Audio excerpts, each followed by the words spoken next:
Critics love bringing up contradictions in the Bible.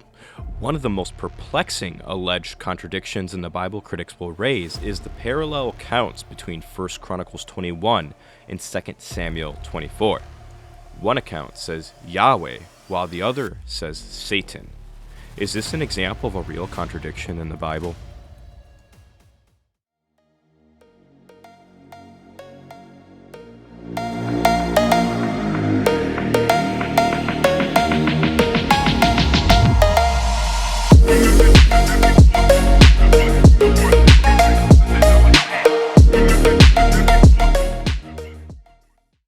When we look at the two accounts, they are nearly identical, but there is one big difference. 2 Samuel names Yahweh as David's instigator, while Chronicles names Satan.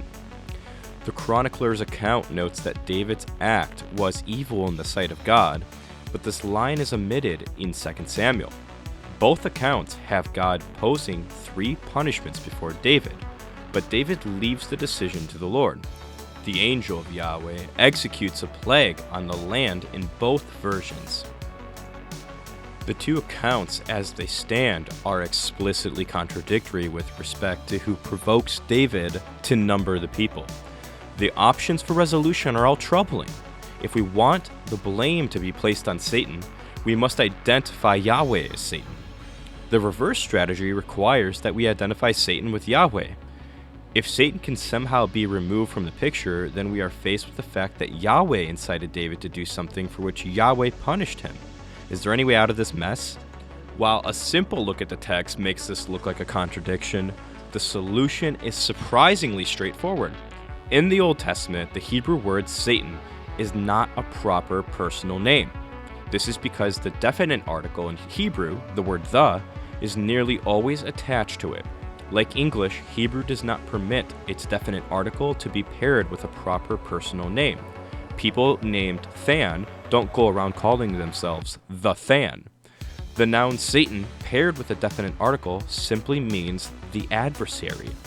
By rule of Hebrew grammar, there is no Satan personage in the Old Testament, which is not to say that the Old Testament knows of no evil archenemy of God. That's evident from Genesis 3.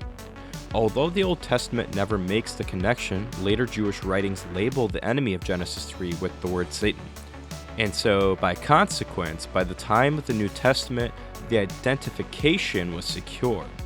If you're worried about this, don't worry, more on this will come on an upcoming video. For now, there are only a handful of places in the Hebrew Bible where Satan is not preceded by the definite article.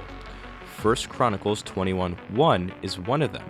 And so many interpreters see this as a rare instance of the being known as Satan in the Old Testament. If this is the case, though, we have a blatant contradiction, and I think there's a better solution. The only other place in the Old Testament where Satan lacks the definite article and the term is used of a divine figure is Numbers 22:22, where we read that the angel of Yahweh stood in the way of Balaam and his donkey as an adversary. In other words, Satan. The angel was opposing Balaam, and he was a divinely appointed adversary. This connection between the word Satan and the angel of Yahweh is crucial to understanding the discrepancy between 1 Chronicles 21:1 and 2 Samuel 24:1. In both accounts, the angel is present as the one who dispenses God's judgment upon David. Since God and the angel of the Lord were frequently identified with each other in the Old Testament, the best solution seems to be that we don't have Satan, God's cosmic enemy, in the Chronicles passage. Rather, we have two writers both referring to God, one using Yahweh and the other referring to Yahweh in human form, the angel, in another adversarial role. With all of these considerations in view, we can confidently say that this is not a contradiction. Hey, if you're watching this, that means you watched the video all the way through, and I am tremendously thankful for that. If you find value in the work that I'm doing, please remember to like, subscribe, and hit the bell notification. And if you want to help me continue to make better videos and more videos in the future, please consider becoming a patron and joining me in this ministry mission. Until next time.